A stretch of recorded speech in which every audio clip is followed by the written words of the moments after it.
முத்துக்குமரன் வந்து தாய் கிழவி, ஊர் நாயம் பேசுற கிழவின்னு வாங்க தெரியுமா? அது உண்மையாவே முத்துக்குமரன் கண்டி அங்க இல்லைன்னா பிக் பாஸே ஓடாது. ஏன்னா முத்துக்குமரன் வந்து அவ்வளோ அவரு எதுலையாவது தோத்துட்டாரு இல்லை எதுலையாவது லாஸ் ஆயிட்டாருன்னு வச்சுக்கோங்க, விடவே மாட்டாரு.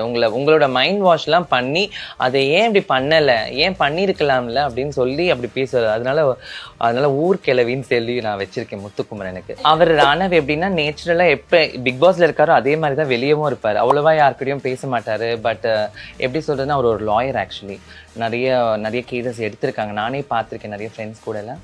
அப்படி இருக்கும் போது சிறுவாபுரி கோவிலில் தான் நாங்கள் ஃப்ரெண்ட் ஆனோம். முருகரோட சிறுவாபுரி கோவில் இருக்குல்லையே, அங்கே தான் ஃப்ரெண்ட் எனக்கு. அப்படி இருக்கும்போது ரொம்ப ஜெயினான ரொம்ப ஹார்ட் ஒர்க்கிங் பர்சன். அவரோட நிறைய மூவி வந்துட்டு சின்னதாக ஸ்டார்ட் பண்ணி மாடலிங்காக இருக்கட்டும், நிறைய ஜெயச்சந்திரன் ஆடாக இருக்கட்டும், நிறைய ஆட் ஃபிலிம்ஸ்லாம் வந்து 1 by 1 வந்து இன்னைக்கு அவர் அந்த இடத்துல நிற்கும் போது ஐம் வெரி ஹாப்பி.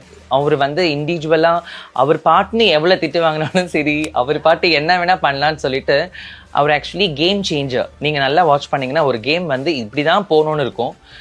ராணவோட பர்ஃபெக்டான ஐடியானால அந்த கேமே சேஞ்ச் ஆகி வேறு வழியில் போயிட்டு அது சூப்பராக போகும். அதனால it's like a game changer. Genuine பார்த்தீங்கன்னா அருண்லாம் எவ்வளோ ஜென்யூனாக இருக்காங்க. அதுக்கப்புறம் வேறு யார் அதில் இருக்கிறது? முத்துக்குமரன் அந்த விஷயத்தில் ஜென்யூன், இது வரைக்கும் நான் தப்பாக பார்த்ததில்லை. நான் ராயனை தான் ஃபஸ்ட் தப்பாகவே நினச்சேன். ஃபர்ஸ்ட் ஆஃப் ஆல் ராயன் ரொம்ப ஸ்மார்ட்டாக ஹேண்ட்ஸமாக இருக்கான். உள்ளே போனால் என்ன பண்ணுவான்னு தெரியல, ப்ளே பாயாக இருப்பான். சௌந்தர்யாவும் அவங்களும் ஒரு பாய் ஃப்ரெண்ட் கேர்ள் ஃப்ரெண்டாக இருப்பாங்களும் நம்மளோட கண்ணோட்டத்தில் தப்பாக தெரிஞ்சிருக்கும். அதுக்கப்புறமா தான் தெரியுது ஒரு ஃப்ரெண்ட்ஸ், ஒரு ட்ரூ ஃப்ரெண்ட்ஷிப் அப்படின்னு. ட்ரூ ஃப்ரெண்ட்ஷிப்ன்றது எப்பவுமே ஒரு லிமிடேஷன் இருக்கும். அந்த லிமிடேஷன் இவங்க கிட்ட கிடையாது. இல்லை, எனக்கு முன்னாடியே தெரியும். அவங்களோட பர்த்டே செலிப்ரேஷன் பண்ணதுலேருந்தே முன்னாடியே எனக்கு தெரியும் அர்ச்சனாவை லவ் பண்ணுறாங்க அப்படின்ட்டு.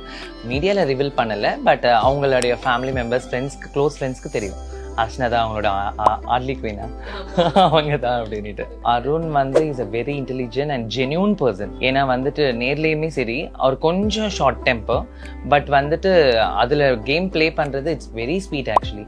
ஏன்னா எவ்வளோ அழகாக பெர்ஃபார்ம் பண்ண முடியுமோ அவ்வளோ ஜென்யூனாக அவ்வளோ அழகாக பெர்ஃபார்ம் பண்ணுறாரு. நேற்று கூட நீங்கள் ஒரு விஷயம் பார்த்தீங்கன்னா, அந்த விஷாலை தள்ளி விட்டதுக்கு தேவையில்ல அழுகவே வேண்டாம், அவ்வளோ ஃபீல் பண்ணி அழுதாரு. பிகாஸ் ஆஃப் அவ்வளோ ஒரு சென்டிமெண்டல் ஒரு பர்சன், ரொம்ப ஜென்யூனான ஒரு பர்சன். ஜாக்லினுக்கு டிசர்விங்கே கிடையாது. நீங்க ஜாக்லின் எதனா டிசர்விங்கான கேம் விளையாடி பார்த்துருக்கீங்களா? நீங்க நல்லா வாட்ச் பண்ணீங்கன்னா மக்கள் கூட பார்க்கட்டும். சுத்தமாக ஒரு நாலேஜ் இல்லாத ஒரு பொண்ணு. அவங்க விஜய் டிவியில் ஒர்க் பண்ணதுனால இவங்க என்ன பண்ணுறாங்க, அது ஃபுல்லாக வந்துட்டு நம்ம இப்படி நடந்துக்கணும் அப்படி நடந்துக்கணும்னு இருக்காங்க. Actually she is a cunning person. முத்துவோடைய கேப்டன்சி டைமில் நீங்கள் பார்த்தீங்கன்னா முத்துக்குமரன் அழுதுட்டு இருப்பாரு. அந்த டைமில் சிரிச்சிட்டு இருந்து திடீர்னு வந்து அழுவாங்க. எப்படி ஒருத்தவங்க சிரிச்சுக்கிட்டே இருந்துட்டு திடீர்னு அழ முடியும்? ஒன்று அது. அதே மாதிரி டெவில் அண்ட் ஏஞ்சல் டாஸ்க் வச்சாங்க. என்ன பண்ணாங்க? நீங்கள் என்ன அவ்வளோ நல்லவங்களா?